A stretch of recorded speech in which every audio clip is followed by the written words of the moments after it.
हाथ उठा के रखा करो। हाँ हो गया टाइम। ठीक है, कॉपी करके जाओ वर्ड के अंदर और रिजल्ट बताओ अपना अपना।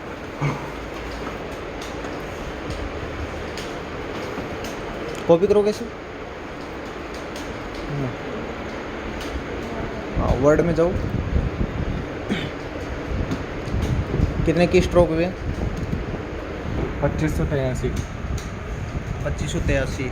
51 पॉइंट समथिंग की स्पीड आई है। एरर अपना अपना रिजल्ट निकाल लेना एक बार के लिए। हाँ हाँ यहाँ पे जाओ। हाँ देखो ग्रामर मिस्टेक है। ओके ओके करो। ओके कहा यहाँ नहीं नहीं हाँ नहीं यहीं पे यहीं करो, यहीं ओके करो। हाँ पहले से ऑन है ये। देखो ऊपर गलतियाँ कितनी हुई हैं। एक नहीं तो ये गलती नहीं नहीं ठीक है। एन एस ये हो सकती एक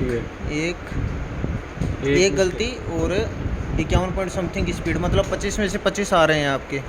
सानू चलो आज तो बच गए। कितने की स्ट्रोक?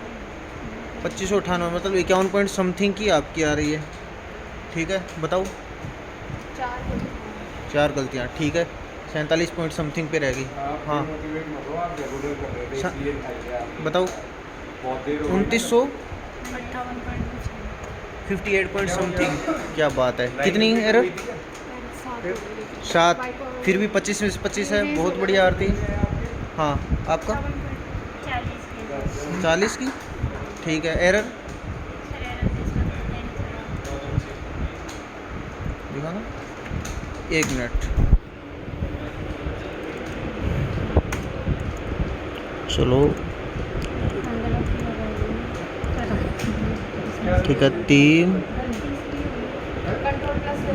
3 6 7 एरर। ठीक है आपका 33 पॉइंट समथिंग। और गलतियाँ